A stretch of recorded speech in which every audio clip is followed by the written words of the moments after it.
Good morning and welcome to 98 Forum, a weekly public affairs program. I'm your host, Bill Matter. This morning, we're happy to have as our guest a lady who has spent the last 25 years researching educational systems, family living models, and communities around the world. And during that time, she has lectured and authored on a variety of subjects relating to education and child development. She is now the president of Earth Heart Foundation Incorporated, which is dedicated to assisting educators, legislators, families, children, and communities into unfolding a new educational program based on a whole child, a quote-unquote whole child learning. She has presented her theories to a variety of audiences through national television talk shows, radio talk shows, various publications, and she has lectured in colleges and universities too numerous to mention. Dr. Daria Brezinski, thanks for joining us this morning here on 98 Forum. What promoted you to get so involved with education? What started this all going here? I guess it was my own experiences in education. I wasn't really happy with my experiences from very early on. And I decided, actually around the age of 8 or 9, that there was something that needed to be done. There was something wrong. I couldn't live in the box. It didn't feel comfortable for me to get up from 9 to 5 or whatever it was, 8 to 3 every day. I wanted to learn at my own pace rather than learning the way somebody else, and I wanted to learn the subjects that I wanted to learn. It seemed to be ridiculous that I had to learn certain things. I didn't see the appropriateness for the rest of my life. And so I began a search, and I began looking for I also began talking to other people who felt the same way as I did. So I began to look from different models around the world to see what was effective, what was working, what was successful, and what was making children happy. Yeah. We joked about this before going on the air, the fact that I had asked you, assuming that probably boys or guys hate school worse than girls, and you said, no, that's not true. Absolutely and not. you proved it by your own experience that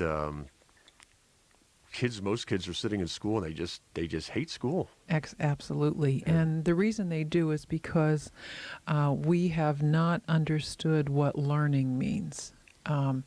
We are very good at educating and schooling. Our model of education goes all the way back from the time of Catherine the Great. And the model was dedicated to producing soldiers and good factory workers. Well, we're no longer in need of soldiers and factory workers. We're in need of intelligent human beings. And so, unfortunately, after 100 years of this model, it becomes very structured, and fortresses are built around what we perceive as the way our youth should grow and develop. And that's not the case anymore. The internet, the computer, technology have stimulated us into looking at, and this is why our youth are so unhappy. Why should a child sit in a classroom because they are a certain age and have to spend time and time again going over the same mathematic problems they already know, or the same spelling work, or over and over again? The idea that we progress children by age is totally inappropriate anymore. As a matter of fact, years ago, we studied, Earth Heart Foundation studied the one-room schoolhouses. And 100 years ago, the one-room schoolhouses did not promote students by age, but by ability. You would sit in a classroom over and over again and listen to, if you didn't get it the first time, you heard it from somebody else's lesson. But if you did, you went on to the next. Also, the one-room schoolhouses, I mean, I don't want to say that that time or that era was the best, but there were certainly characteristics of that time that were very, very excellent. And one was the fact that everybody was in the same room at the same time, and there was a camaraderie. People helped each other. Students were not labeled as LDD, AD, or whatever. Everybody worked together, and you learn to overcome your handicaps, and you learn to progress in society. I too, when I was 8 years old, I had a very high fever for a long period of time, which left me dyslexic. Nobody knew what that word was, and I didn't even know what had happened to me. I began to walk into glass doors and put my hands through glass doors and reversed letters and numbers. And my parents were in a dither because they couldn't figure out what was wrong and nobody really knew. But I began to teach myself how to cope with what was happening to me. And here I am today, which is something that a lot of children do. The fact that we keep spending time identifying children as this problem or another makes us focus on that. And in physics, whatever you focus on is what you create more of.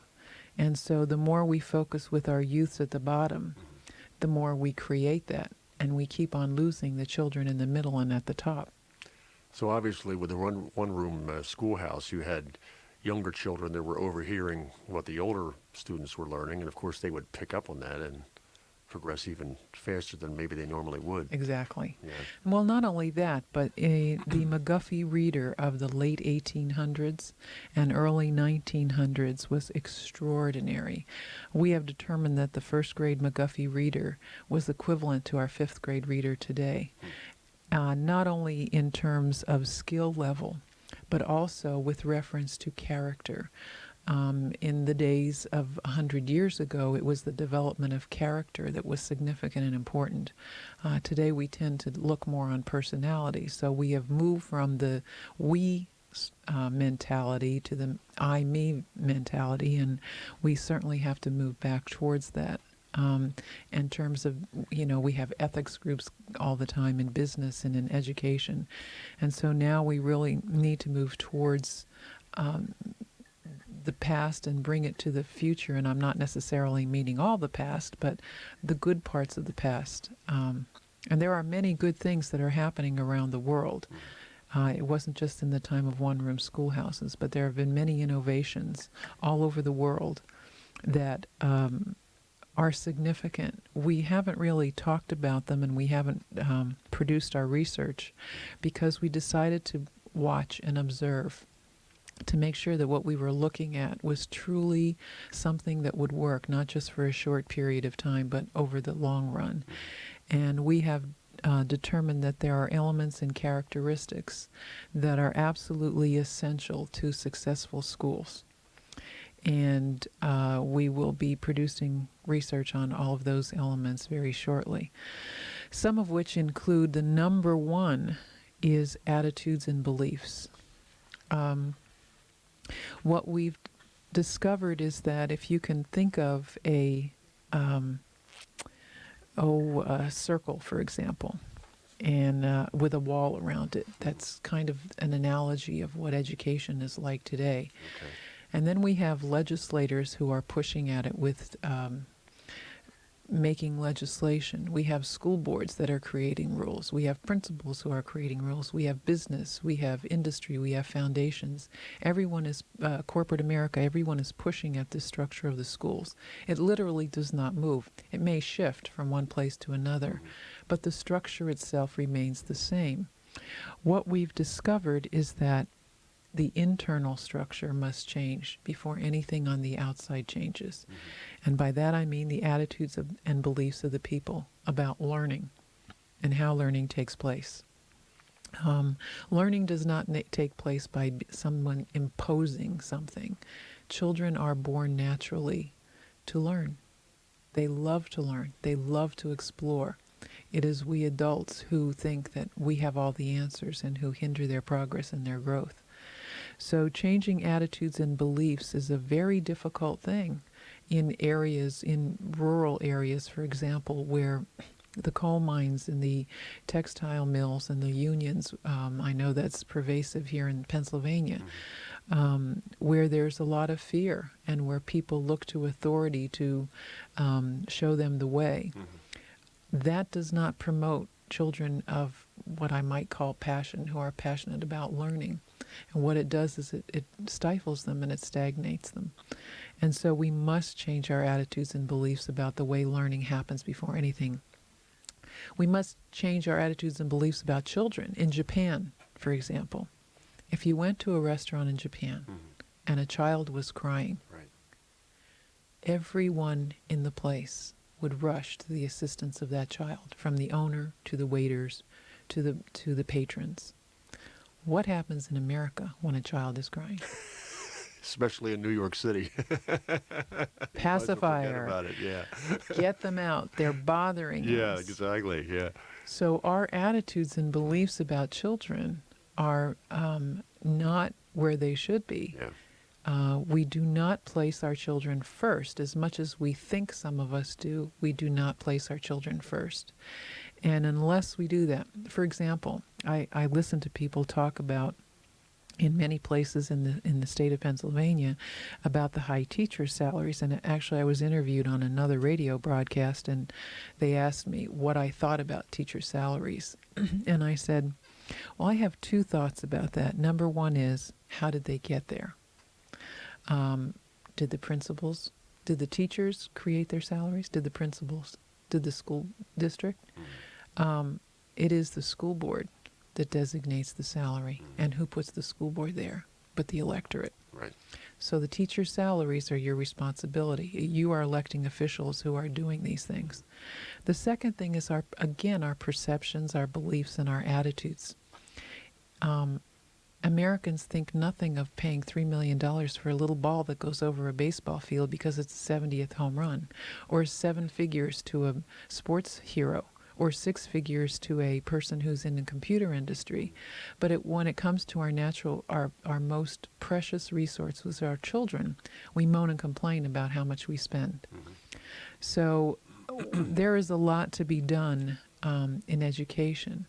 However, everyone is the blame, not any one person, but everyone, and we all have to take responsibility for changing it. You mentioned earlier the fact that, of course, we all know that kids don't like the subjects that they're studying in school, and this has been handed down for a long time. And obviously, adults at one point felt that we know what's best for our children. We're going to tell the children what they should learn. But from what I'm hearing you tell me, the children should be studying. Do you think they should be studying what they like to study, or expound on that maybe, if you would, a little bit? Education means freedom with a fence around it. You wouldn't put a 3-year-old in a yard with the gate open to go play out in traffic. Right. But you would put him in a yard with a fence around it and with appropriate things so that he doesn't get hurt. And that's what education must become. Yeah. Children will naturally gravitate to learning through play at a very young age, and they will naturally gravitate to the things they need to learn. We don't trust in children. That is our basic problem in America. We don't trust the process of learning with children. We think we have all the answers for them, when in fact we don't, because we know that there are many geniuses, even savants, have special abilities. So why are we imposing what children already know on them, or inappropriate subject matter that they won't ever use in their entire lives? We were talking about this, you and I were talking about this earlier, Right. Learning Spanish, or how many times have you used algebra, or what's the point of learning, a lot of the history that we learn? And most of the kids hate it. Exactly. Yeah. I personally hated history all of my high school life. And I got to college, and I really was pathetic in history. And I got to college, and I had a college professor that had a different perception of history that absolutely turned me on. And from that moment on, I began to study ancient history. So again, it was my desire and something that sparked inside of me that created me to learn something. And that's the way it needs to be with children. They will naturally gravitate to reading, to learning mathematics, to learning about their world, if you allow that and if you give them opportunities. I think all of us have a story maybe of 1 or 2 teachers we had over the years that we really liked, because somehow that teacher knew how to communicate that subject to the students. But by and large, we couldn't wait to get out of that class or get out of the school period so we could go home. That's the general consensus. What are other countries? Are they doing the same thing generally that America's doing, or What is different about some of the schools around the world compared to what we're doing here? Well, there are innovative things happening in America. I won't say that there aren't innovative opportunities in America as well, but generally they are certainly not in the public schools. We are having a conference November 7th and 8th at College Misericordia in Dallas, Pennsylvania, where we have identified 8 of the most successful public schools in the United States. And they range from the Alternative Public School in Ithaca, New York, to Graham and Park School, Cambridge, Massachusetts, to the Wheatley School in New York, and the Liberty School in Maine.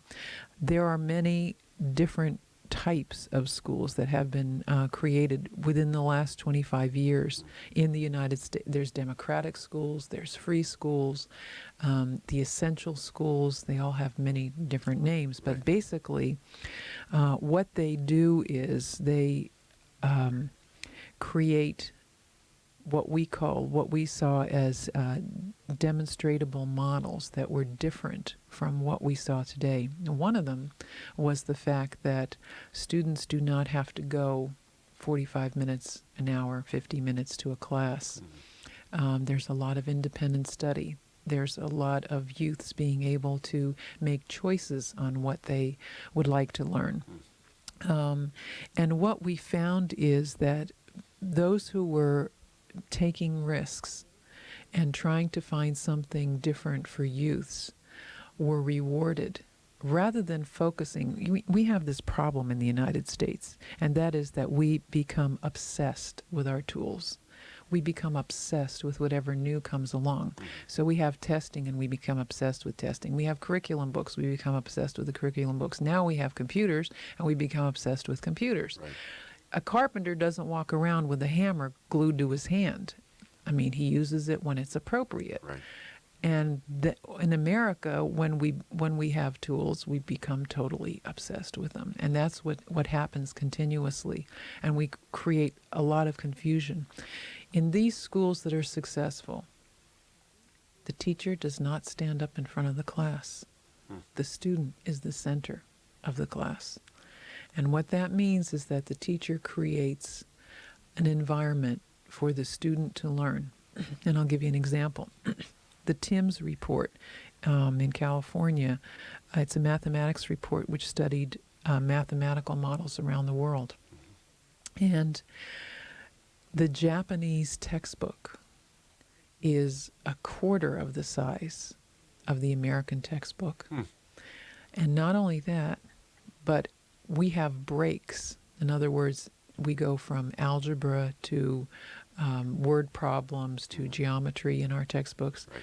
Well, you might find within an entire year only 5 breaks. There's a continuum in a Japanese textbook. In American textbooks, there's as much as 28,000 breaks. And what that means is that there's no continuity and no flow. So in America, we are process-oriented rather than content-oriented. If you went in a Japanese classroom, the teacher would stand in front of the class and create a problem and ask the students to figure out the answer. They would have 40 minutes, let's say, to figure out the answer. Right. Then after the 40 minutes, the teacher would come back to the class and say, have you figured it out? And they created on the blackboard how they solved the problem. Even if they didn't solve the problem, they would work through the process together. At the end would be the formula, not at the beginning.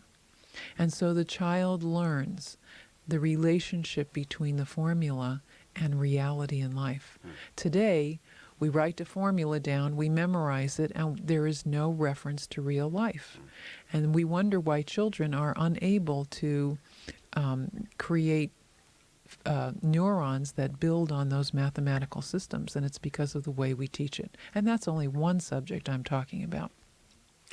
Are we learning, the children in general, better now, would you say, even though we have the old system that we've had forever, as you mentioned?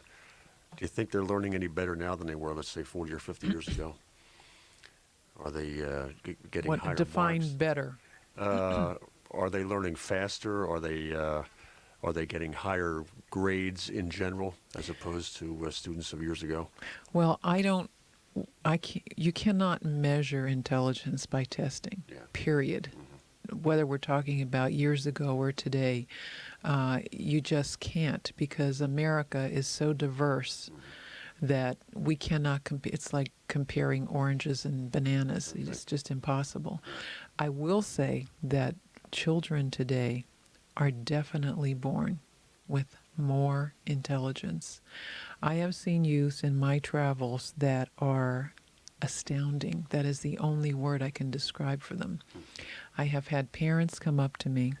As a matter of fact, I said this in a couple of lectures. I was talking about this in a few lectures, and people have been sending me books, apparently, that are being written about these children.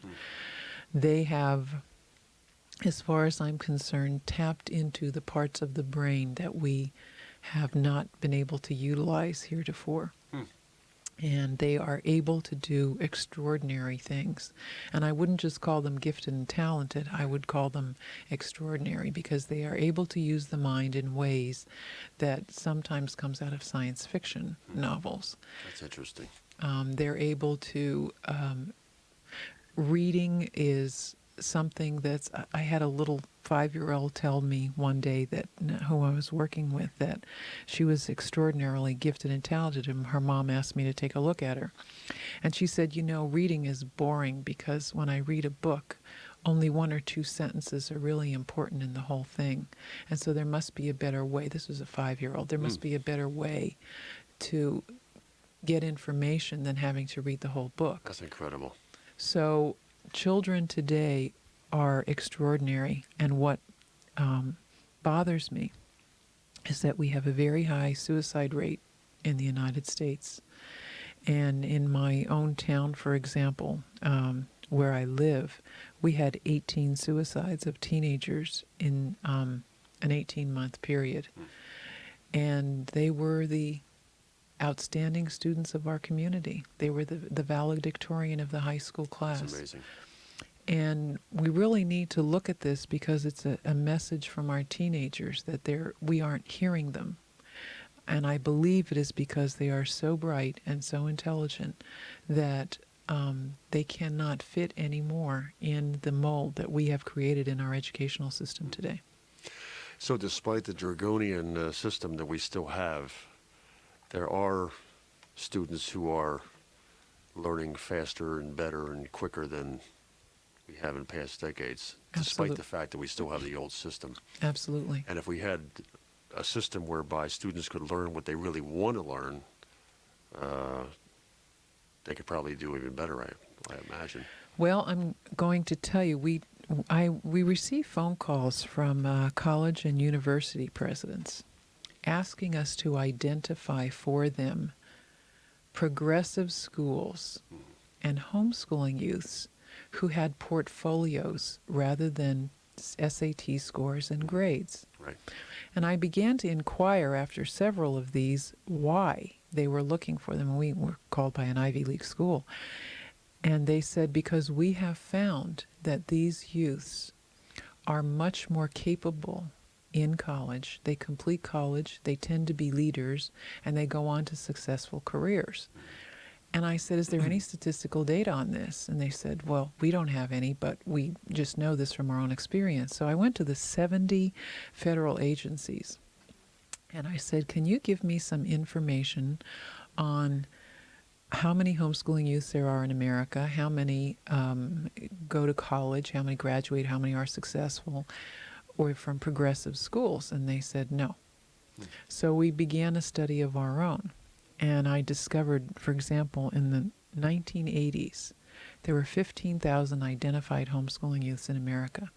In 1997, from the groups, the organized groups of homeschooling children, there are 3 million. So the most successful model right now, and the fastest growing model in the United States, is homeschooling. Right. Now, these youths progress at their own pace, often graduate from high school 14, 15 years of age and go on to college, because it's not, and it's a misnomer I always thought homeschooling was one-on-one, but it really is not all the time. There are groups, they are organized, and they are developing within their children a sense of learning and resourcefulness that carries them on to the future that they do not learn in schools. Let me clarify one thing. We have the old system that we're still basically using, teaching subjects that most kids don't care about, the algebra, the geometry, American history, and so forth and so on. But yet these schools, how do they have the freedom, these special schools that you were mentioning earlier, how do they have the freedom to have their own curriculum as opposed to, isn't there a state requirement, or each state has different requirements, or how do those schools get away with doing what they're doing? Anybody can get a waiver. Okay. And of course, now we have charter schools, and the Republicans have been talking about doing voucher schools. Okay. Actually, the state of Maine has been doing voucher schools for many years. So if voucher schools were the answer, the state of Maine would be number one in the United States in education. Right. So what happens is that these schools identify what it is that they would like to do. Okay. Earth Heart Foundation comes in to school districts who ask us, and we identify where we take the people who are making the decisions, the legislators, the state, the school board, and the superintendents. And then we take those who are being imposed by these legislation, who are the parents, the teachers, the students, the community, and we ask them what they want in education. And interestingly enough, everybody can tell you what they don't want, but people can't verbalize what they really want for their children. So we take them through a process of determining what it is that they want. We bring the two together to identify what everyone wants, a common goal, so that no matter how many times the school board gets reelected, the new superintendent comes in, teachers come and go, the model is there. Everyone knows what the community wants for their children. That is the key element of all of these successful schools. The direction, the goal for children is identifiable and known in the whole community, and everyone agrees to that direction, rather than having it imposed from outside. And so what happens is we bring in professionals who show them how to get to the place where they want to go. And once you get to that place, an entirely new structure gets set up, and you must, for example, if they determine that they do not want to progress children by age, they would rather do it by ability, then we ask for a waiver from the state. Right. We have somebody who actually writes our policies and for school districts. So whatever it is that the school district identifies, I mean the entire community, not just the school district, Right. as their direction, that is where the school progresses. And so what they would do is they would ask for a waiver from the state. Now, the idea of charter schools and voucher schools is really interesting. I personally believe that they are not the answers, because again, we're trying to impose a structure from the outside in. Right. And anybody knows, if you keep telling people this is what they're supposed to do and they don't participate in the process, then you don't have 100% of their attention wherever it is that they are.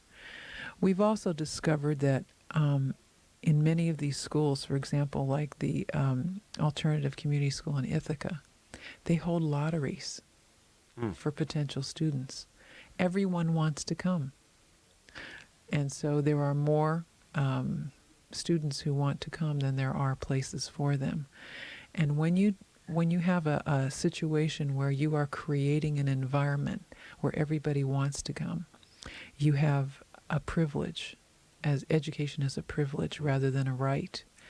And once it's a privilege, automatically things like violence, drugs, abuse whatever begin to diminish because you have students who want to learn, who know that if they step out of line, they can't ever come back. Right. And there is a big difference in attitude with students who are in these schools. They also, testing, SAT scores and testing. Well, I found something really interesting, and that is that the students who are tested in elementary school, in these progressive schools, fall short of national averages. Their scores, their test scores are That's much interesting. lower. However, from 12 and above, once they get into high school and middle school, their tests are far beyond. And we began to look at this because I thought it was absolutely extraordinary that these youths who were successful in high school Right. did not score very well in elementary schools. Right. And what we discovered is that the brain, the development of the brain, is extraordinarily significant in these early years prior to age 12 because students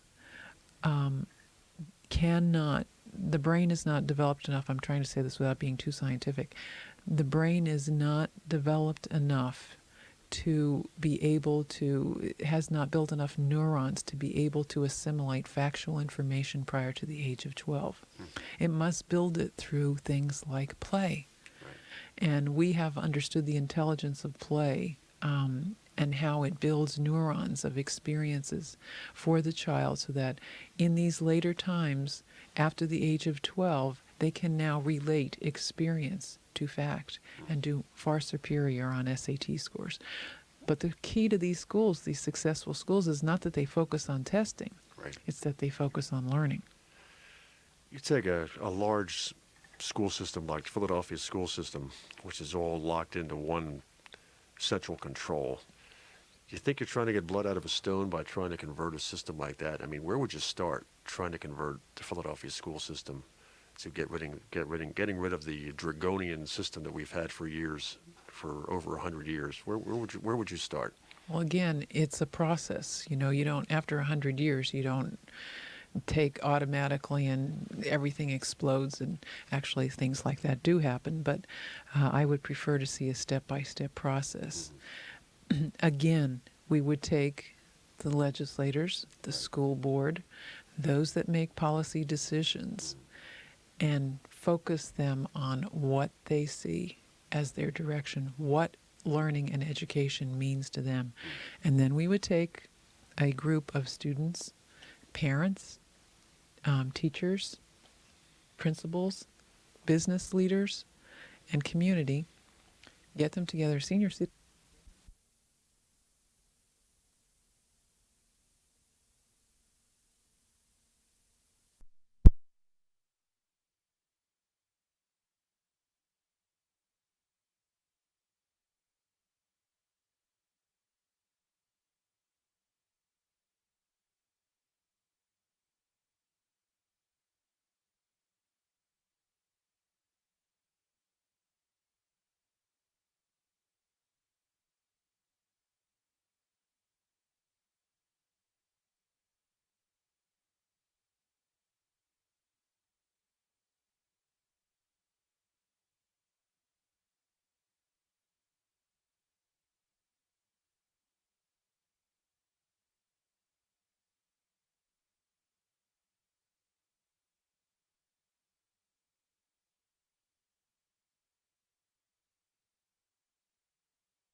And what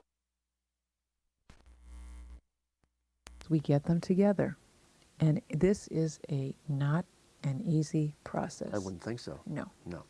It is a very arduous process because everybody has their opinion about what they think is successful. But they've been doing the same thing over and over for so long, and they probably get a lot of maybe statements like, well, we've done it this way before, we should continue to do it like this now. Exactly. Well, I had a superintendent once who said to me, this is really great. We're just going to have the teachers decide the curriculum. And I said, how can you possibly allow the teachers to decide the curriculum when they haven't a clue what's out there? I said, have you ever heard of the circular math system of Australia? He said, no. And I said, perfect example. There is an incredible math system in Australia developed by a physicist 15 years ago. It is very, very difficult for adults to learn it because we are so ingrained in a mindset of the way we have learned mathematical computation. Right. And yet 4, 5, and 6-year-olds can add 16 digits. So, the idea that we have all the answers is totally incomprehensible for me. Let me give you another example. Reggio Emilia Schools of Italy. Have you ever heard of them? No. Most people haven't. They are successful, the most successful daycares on the planet, in my estimation. 3 to 6-year-olds. They were opened at the after World War II by women who were impregnated by infiltrating soldiers, and they were ostracized by their community because they were single mothers. Literally out of the rubble of the war, they built stone by stone a center, a community of women, single mothers, and they began to educate their children in a very new and different way. They intermingled 3, 4, 5, and 6-year-olds in the same class together, and they created a structure, a fluid structure of freedom with a fence around it. Today, they are the most outstanding models of daycare I have ever seen on the planet, and yet most people have never even heard of them. So how can we make informed choices about curriculum if we haven't a clue of what we're talking about, of what is successful? We keep doing these knee-jerk responses in education. Somebody has a great idea, let's do that. Somebody has a great idea, let's do that. Technology is wonderful. Let's put computers in every classroom. Have we really studied how technology affects the brain? And there are people who are doing this right now. And yet here we are, we just implement it in the classroom without ever doing any scientific basis whatsoever on whether or not there may be harmful effects on having technology and computers in front of 5, 6, and 7-year-olds. And they're sitting there for average of 5, 6 hours a day. Exactly. Would you say in general that children, let's say 12 and younger, have a short attention span? No. Okay. Absolutely not. That is not my experience. Okay. I was trained in Montessori, for example. I have a Montessori certificate from St. Nicholas of England. And during that time, we were required to observe for 2 years in silence. That was probably the greatest educational experience of my life. Just watching. Yes. And what happened, what I discovered was I observed 4, 5, and 6-year-olds sitting pouring corn from one cup to the next for an hour at a time. Now, for you and I, that seems like a monotonous experience, and yet for the child, there was something in that experience that caught their attention. I have observed children working with Legos and constructs on a project, a building project, for 5 hours. They wouldn't even take time to eat. So the idea that children have a short attention span has only to do with the fact that we impose information on them when it comes from inside, when it is a desire to learn. And parents will tell you, I mean, anybody who has their child engrossed in an activity, sometimes you can drag them kicking and screaming and they still want to participate in that activity. So children do not have a short attention span. How are we going to get away from this point where, or maybe let me ask it this way, how could you find out what 5 and 6 and 7-year-olds are interested in learning? How are you going to pinpoint that and start doing away with the general mathematics and learning of the history and the geography and all that that's what the school system's been doing. But how are we going to find out what the child is interested in, and aim them in that direction? How do you try to pinpoint that? A number one key that we do not do in this country: listen. Okay. We need to learn to listen, because a child will tell you what they want to learn. Okay. I mean, I've experienced children from my own all the way to, from early years through teaching college and university. And I have observed in my own life that children will naturally gravitate to the things that, and I don't want to get too theoretical here, but things that touch their soul. Right. They will. I had a son who used to sit in the backyard eating, and this is just came to my head. He used to eat dandelions, and it wasn't until 10 years later that I discovered that my son had a stomach problem and that dandelions were good for the digestion of the stomach. And my son naturally gravitated at the age of a year to eating dandelions all by himself. That's amazing. So I have learned that children have an instinct that atrophies over the years because we have imposed so much. I've watched, for example, 5-year-olds. I've taken them spelunking in unexplored caves, and one time there was a group of them. They were out on a playground, and I was working on a project, and they began to yell my name, and all of a sudden there were 5-year-olds sitting in the old-fashioned backdrop with, the sway that looked like it was about to come through. Yeah, right. Or up on top of a high tree. And because I did not have fear, they did not have fear. And yet there are children who did not climb because they knew they had a sense of their own self that they couldn't do that. So children have a natural, if I was there and there was a child standing on the bottom who wanted me to push them up to the top of the tree, I would not do it, because it told me that this child was not ready to do this yet by himself. And so if he's not ready to do it by himself, why am I imposing this? He would have a sense of fear by the time he got up there. So children, I have observed that children have a natural, this is my experience in the Montessori schools, in the Steiner schools, the Waldorf schools, in many schools around the world, that children have the ability to gravitate to what they want to learn. Our youngest daughter, when she was 4 years old, she said, "Would you teach me to read now?" And That's interesting. And we were in the car on the way to the grocery store, and I said, "Now, huh?" And she said, "Yes." So we went to the library. We took out a book, and I was doing errands that day. We were doing grocery shopping, etc. And I said, "Okay." So we got a book that I had taught the other children, and I said, "Okay, we'll do this book while we're driving around." By the time we finished the errands, she had learned the book cover to cover because she wanted to learn.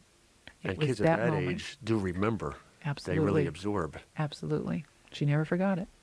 Do you think most children, by the time they're, let's say, between 3 and 4, start showing a particular interest in something? Yes. Do you think the school system should try to ask the child or find out what they really like? Just come out and ask them, what do you want to learn, and then take it from there? Well, as I said, education is freedom with a fence around it. A child does not, again, like teachers who can't pick out a curriculum, a child doesn't know the world. Right. And so we cannot expect them to be able to make decisions of that magnitude. The key is to create learning environments for children so that they can gravitate from one thing to the next and be able to explore for themselves through their own means and measures on learning. Have books available, have activities available for children. And my oldest son was experienced the Montessori schools. And I remember he was 7 years old. And I didn't realize in Montessori there are rods that are gradual, that they learn how to do mathematics with visually. There are no numbers attached to them at early stages. Well, we had someone who came to fix our window, and he took the window out and was putting in a new window. And my son was observing him take the new window, and before he got anywhere near the hole in the wall, my son said, "That's not going to fit. It's too small." And I was standing there, and the carpenter said, "Son, I've measured this. This is going to fit." And he said, "No, it's going to be too small." And sure enough, the man put the window into the slot, and it was too small. And we all turned around and looked at my son, and I thought, and this was the perceptions he had assimilated just from his observation of manipulation of the tools. So he took what he was learning and what he had grasped in that situation in school, and he automatically related it to a real life situation. How old was your son at that point? 7. 7, yeah. And I also discovered, I mean, he had tremendous mathematical abilities, where he understood mathematics in his head. He could never write it down. He could never write a formula, but he knew the answers instantly. Whether it was addition, subtraction, multiplication, and division, he knew it instantly. Everything you've been telling me up to this point, do you think that it's amazing that American students in general have done as well in school over the years as they do, despite the fact of the system that we've had over these years? Absolutely. Yeah. Absolutely. And probably in the older days, of course, when we had more of the fear tactic in place back in, let's say, the 40s and 50s, when the teacher had the freedom to strike a student, which you wouldn't even dare even think about in this day and age without getting sued. But the fear tactic probably helped the child learn more too, because the child figured, well, I'm either going to get smacked or beat up, or the teacher's going to do something to me. I better learn. I better do this. Well, there's a fine line between fear and respect, and I think we really have moved far away from respect and more in the realm of fear. Yeah, I would say so. And fear does not create an atmosphere for learning. Right. It absolutely does not. However, respect does. And we need to really move back to those ethical values that we have had. I mean, we keep trying to impose children to be honest while they're doing their tests, and yet we as adults do not reflect honesty in our business practices or in our way of life. So we constantly give mixed messages, or we watch television, and they're observing television programs where people are dishonest and get away with it, or doing things that are antisocial and get away with it. We have glorified for children, and prior to the age of 12, there are 3 parts of the brain, and one is the limbic system, which is the midbrain. When a child watches television, this is scientific research, the information bypasses the limbic system, which is the seat of conscience. So a child observing television programs prior to the age of 12 sees all of that as real. Anything that's happening on that television, whether it's a cartoon, whether it's a violent program, that is reality to that child. And they build on those neurons for future. So, if we're trying to tell children about respect and honor, we are not displaying it when we allow them to watch TV and to see the things that are happening on those as they perceive it as real life. You think the parents shouldn't have some play in that, though? Telling the child, what you see there is wrong. That's just a cartoon, or it's just a movie. That doesn't build neurons. It doesn't really come into play here. Because when I was a kid, But parents definitely have a responsibility to be parents. I would think so, yes. What I'm saying is that that is not real is not effective. Huh. Because that does not compute to a child. They see a visual image, and the visual image is what creates the pattern of behavior. I don't know. I don't know. That's Parents remember have a watching. responsibility. Yeah. They have a responsibility to be parents. I think we've spent a lot of time, the parents of, and I am of the 60s generation, you know, everybody wanted to be their children as their friends. I was never raised that way, and I didn't raise my children that way. Right. And my children would say, "Well, you're not like everybody else's mom. You know, they're a pal, they're a good friend." And I said, "I am not your friend. I am your mother.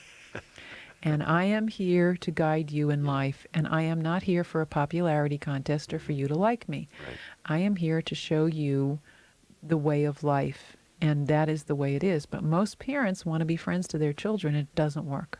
I would think that a young child, even by the time he's 4 or 5, he looks at a cartoon, and even the old Warner Brothers Looney Tunes, you know, like Bugs Bunny and Elmer Fudd. There's a lot of violence in those cartoons if you look Absolutely. at them. Absolutely. But I can remember looking at those cartoons when I was a kid and thinking to myself, it's a cartoon. It's, you know, you wouldn't do that to somebody in real life. It's a cartoon. So what you're telling me is that most kids wouldn't look at it that way then. What it is it's a subliminal message. Children are very, very susceptible. I mean, we don't even have an inkling of how susceptible they are and how open at very early ages to all of the stimuli that comes into their environment. And it creates, I mean, you know, we have problems today on all levels, from business to, you know, politics to whatever. It's because we believe all those things that we saw on the television are. Now, we don't, you may not verbalize that, but subliminally, your behavior patterns are unconsciously motivated by the images that you have taken in. Your brain is like a computer. It takes in all those images, and how you assimilate that, of course, that's also in relationship to the way you were raised. So what your parents did for you, what your community did for you, and what you saw on television. I know from the 60s generation, Father Knows Best, Donna Reed, Right. My Three Sons, this idealistic view of life. Perfect families. Exactly. So Yeah. what happened when we all got married and it wasn't perfect is that we said, wait, hey, you know, Yeah. how come it's not perfect anymore after 2 years? The honeymoon's over, and Right. so everybody gets divorced. Yeah. So those were incredible images for all of us. We all assumed that because that's what we saw on television, Snow White, you know, all the fairy tales, we were all of the women were going to be princesses. And so those images played an important part from the television on the way we saw society and the way we saw life. And so although you do not consciously see that, unconsciously it has created for you your belief systems and your attitudes about the way life is. Well, just to confirm what you've been saying all along, I have to admit, and I told you this off the air before we started the program, I hated high school. I couldn't wait to get out and I didn't like most of the subjects I studied. I didn't like the foreign language, the history. Depending on which teacher I had, I could deal with, and that was about the extent of it, just deal with it. The algebra, couldn't stand that. Geometry I was intrigued with because of the different shapes and the angles and everything, and the scientific, the axioms that had to do with how to solve the problems and so forth. But I couldn't wait to get out of school. So I guess I fit pretty much into the mold of what the average student has thought and felt over the years, the same as anybody else. But we did have much more of a fear tactic back then. I went to elementary school in the 50s, and I told you this story earlier about a fifth grade teacher I had that we absolutely feared. This woman would, well, like I said before, she would do things to you that a teacher wouldn't dream of doing. Grab you by the earlobe. Wherever she grabbed you, man, you better go, because you know, that hurts when somebody grabs your ear. You better go where they go, you know. But that was the fear. We all feared this teacher. Like, oh, no, I'm not going to, I hope I don't get this lady. But there was only 2 fifth-grade teachers in our elementary school. So, like I said, it was a 50-50 shot you were going to get this woman. But as my luck would have it, I got her.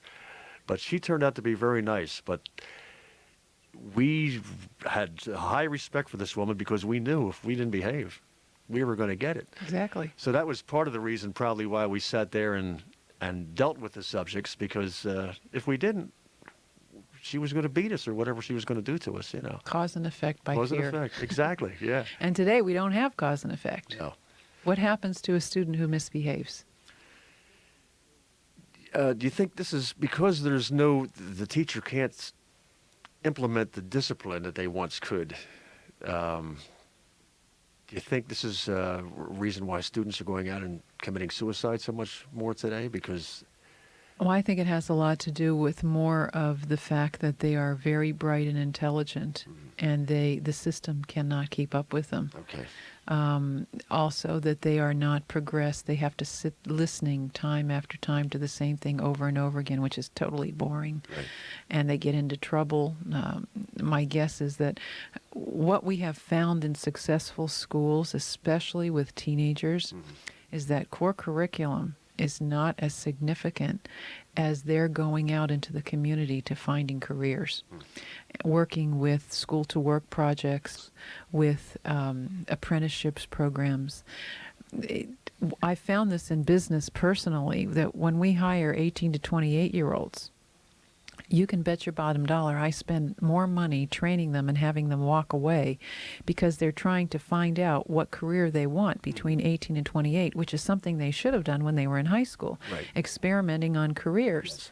And this is absolutely critical, which it means is that we've got to look at core curriculum for teenage years and literally throw it out the window to more emphasis on youth's exploring career opportunities to see what it is that they want to do so that they don't waste that 10-year span of 18 to 28 when they get to be older.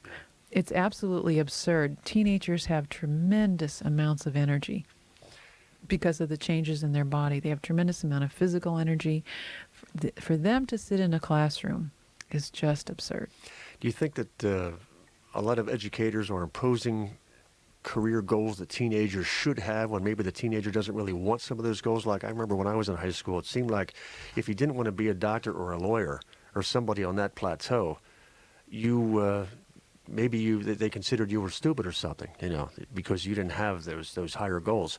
What about a student, let's say, for example, who loves cars, and there's no subjects in school or teachers to encourage boys, for example, who like cars, that maybe should be just an automobile mechanic, or maybe they want to just sell cars, but you never hear about any of that.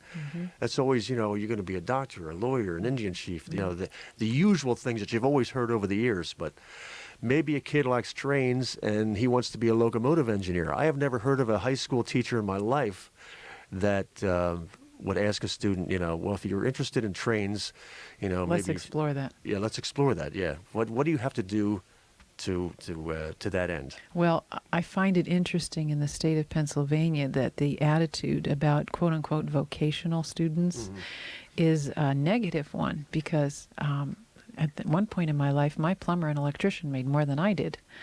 The idea of, again, the computer technologist is in the vocational realm. Right. So the idea that a doctor and a lawyer, and of course with HMOs here, the doctors don't make as much money as they used to make. And the idea that, and we have PhDs that are working in grocery stores. So there's a shift. Again, attitudes and beliefs are critical here. The shift of thinking from, and we have to do this at the level of teachers, parents, everyone, that youths come to us with skills, and we have to captivate, we have to learn to listen. And when we learn to listen to their interests will guide them to their careers. Because how many people are unhappy with the work that they do as adults? Right. And it is because it has been imposed or subliminally suggested to them that they do certain careers. Like when they're in essence, expected to do that particular thing. exactly, Yeah. rather than something that motivates them from the inside, which makes them really happy. Right. And that is the key. I've told that to my own children. What makes you happy? Whatever makes you happy, that's the career you need to go in. And if you don't know that, then you need to explore that. Yeah. And take time and experiment with it. And if it makes you happy, go for it. You did mention, in fact, almost back at the beginning of the show, we talked about the fact that students are regimented by age and we had mentioned the fact that being in the one-room schoolhouse had an advantage because some of the younger students overheard, and were in the same classroom as some of the older students. But what about a case here? Well, for example, in the news recently, there was a 9-year-old who was already heading for college. I don't know if you heard that story in the news or not, but apparently somewhere along the line, somebody recognized or saw something in this student, and gradually, I think he's already graduated from high school, and I think he's starting one of the big colleges. I forget which one, sometime next year. But the kid's not yet 10, and he's going to college. So once in a while, you do hear a story like that. Well, that's unfortunate because there are many more children like that. And what I have found as I travel around, parents who have come to me with these extraordinary children, is that they ask me what to do. And at this point in time, my suggestion is to keep them out of the mainstream and to homeschool them because they're so bright and intelligent that the system cannot cope with the flexibility of being able to allow this child to accelerate at the level that they need to accelerate. And this is not just one child. There are many children today being born at this accelerated pace who are able to grasp things, who are able to read an idea and grasp it instantly and be able to go on and build neurons from the next. This is not an isolated situation. Another problem I see that is the same problem we had back in the 50s when the baby boomers were overcrowding the classrooms. For example, in my high school, there were 5,000 students. Average of 45 students in each classroom, so we didn't get much individual attention. Now the baby boomers' children are all about the age that they're in junior and senior high school now. Now we're seeing the same problem over and over again. So how much attention are they going to get in their classroom? Exactly.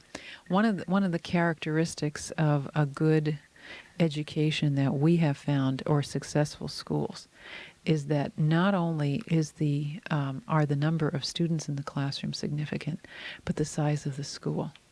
A magic number for the size of the school of successful schools is no more than 400 students. And that means... Well, mine certainly doesn't fit in that mold. And that means that the principal knows the name of every student, not because they've been misbehaving, or their problems, or they're failing, but because he or she knows all of the students in the class. And this builds a community sense.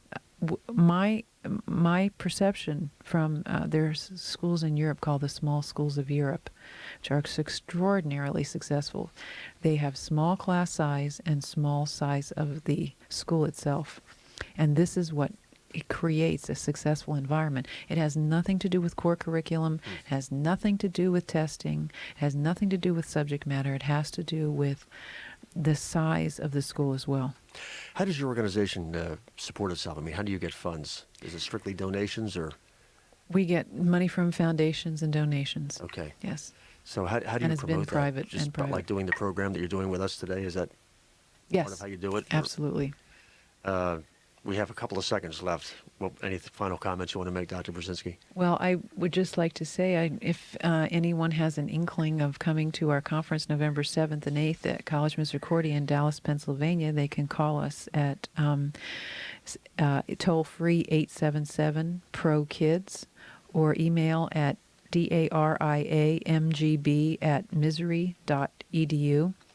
Or we have a Pennsylvania number at 717-674-6247.